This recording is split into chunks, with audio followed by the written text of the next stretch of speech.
Hi, I'm Beatrice Krona. And I'm Rosamond Naylor, and we're co-chairs of the Blue Food Assessment.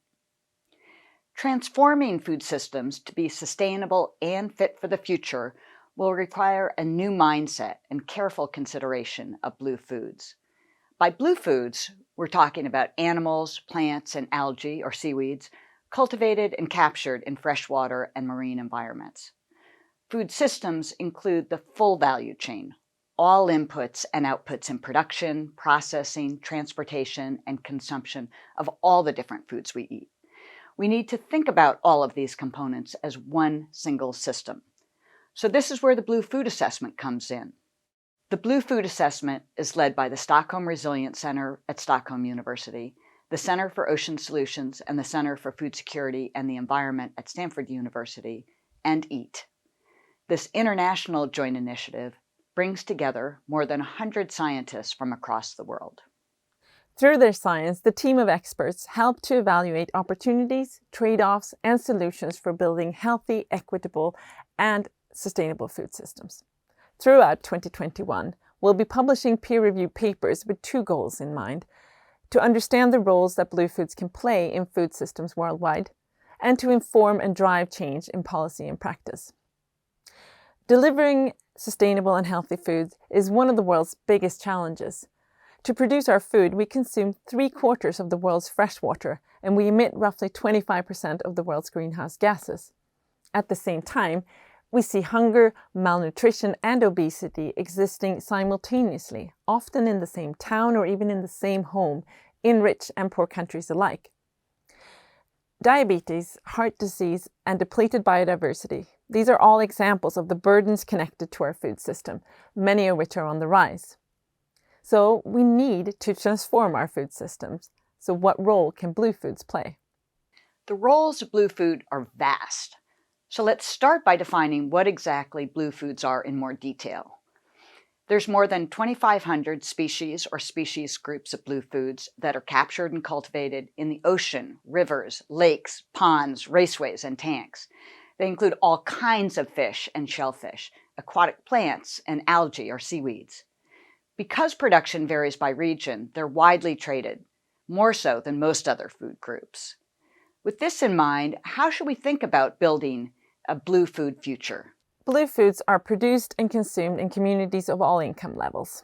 Many are rich in protein and other micronutrients that can improve cognitive development and maternal and child health. In cases where blue foods reduce the intake of red and processed meat, they can also contribute to lowering the risk of cardiovascular disease. Many blue foods also generate fewer greenhouse gas emissions compared to several types of meat. So, given this, we can't continue to overlook the critical role that blue foods can play in helping us to achieve the Sustainable Development Goals and in addressing the impacts of our diets on public health and the environment. While blue foods bring many benefits, their production can also cause significant impacts on both people and the planet. Some capture fisheries are heavily overfished, causing damage to wild populations, habitat, and biodiversity. Aquaculture, or the farming of blue foods, can also have negative impacts, particularly when systems are poorly situated or if they become overly intensive. How the aquaculture sector sources feed from capture fisheries and land-based agriculture also plays a very large role in its overall sustainability. The distribution of benefits from the sector are also highly uneven.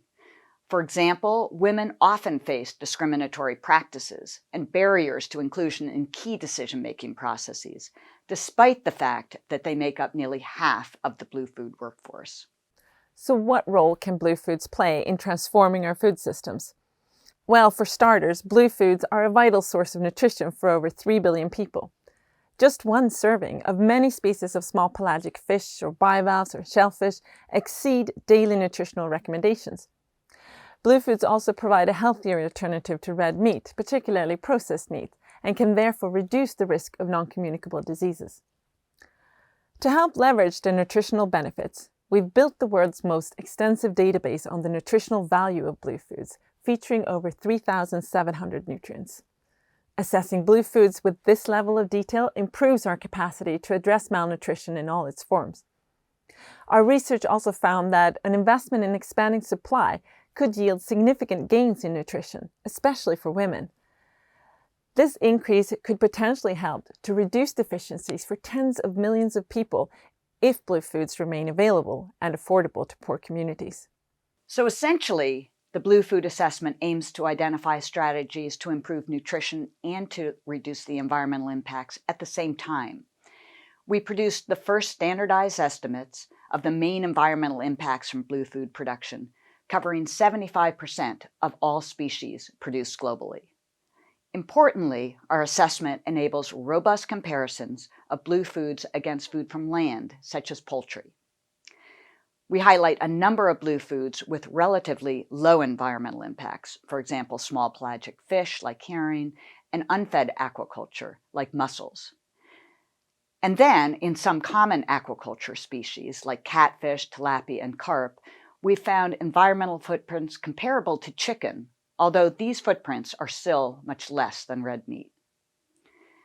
There's been important progress in reducing the environmental impacts of aquaculture production during the past few decades, and the biggest opportunities involve replacing wild fish in aquaculture feeds, improving the efficiency of feed use, and investing in novel feed ingredients such as insect and algae meals. Reducing fuel use in wild capture fisheries, restoring fish stocks, and thinking carefully about where to place aquaculture facilities will be critical for protecting natural habitats and biodiversity. But who are the actors behind blue food production and trade? Well, they range from industrial scale production to artisanal fishers or small scale farmers. But policies have tended to focus mostly on large scale producers.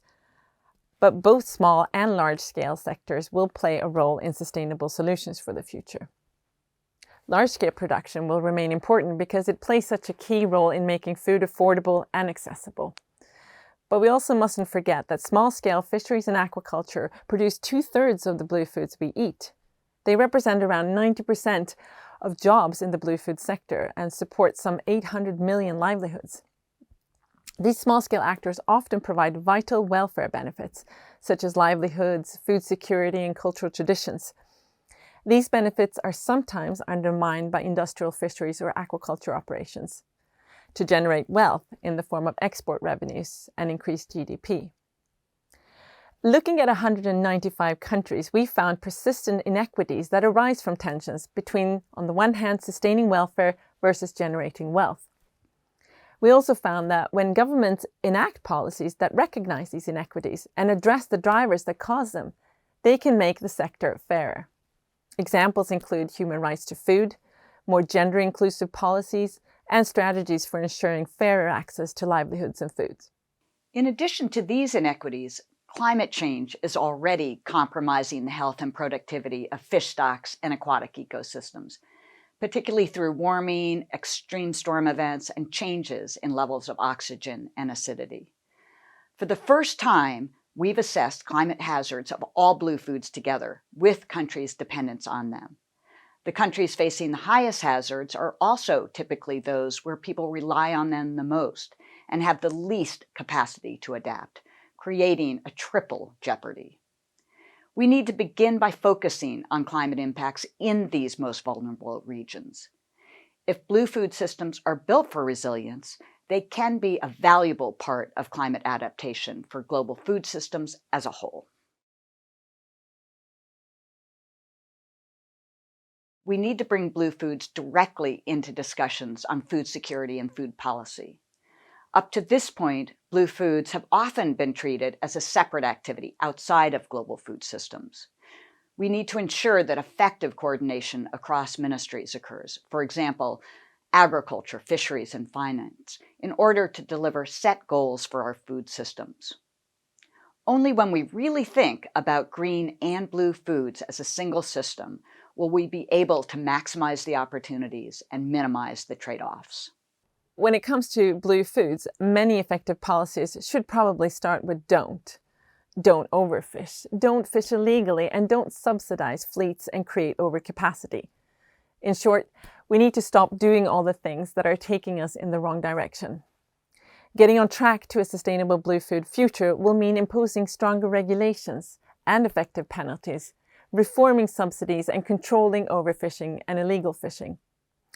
We also need to look at how to capitalize on the extraordinary diversity of blue foods to meet global goals for nutrition and sustainability.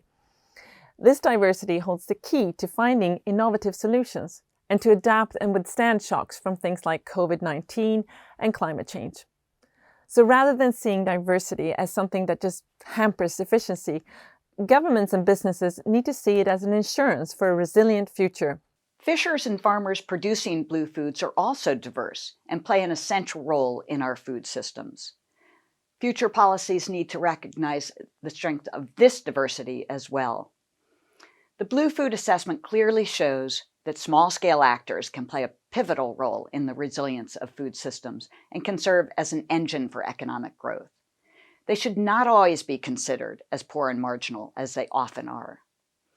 Creating investment vehicles to support local innovation, entrepreneurship, and markets, particularly for women and youth, is one example of how this can be done.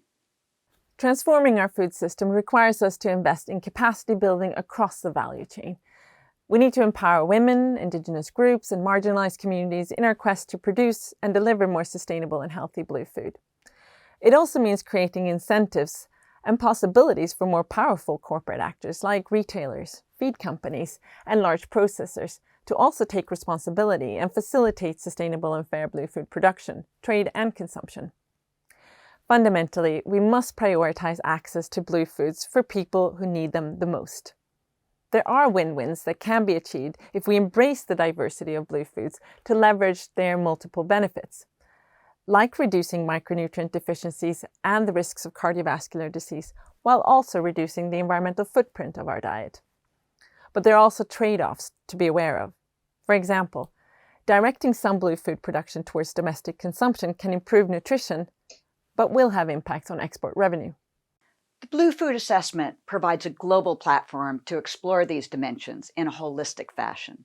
And now we need your help in moving this agenda forward. So thanks for joining us for the launch of the Blue Food Assessment. We hope you'll engage with us as we work to put blue foods front and center in discussions about our food future.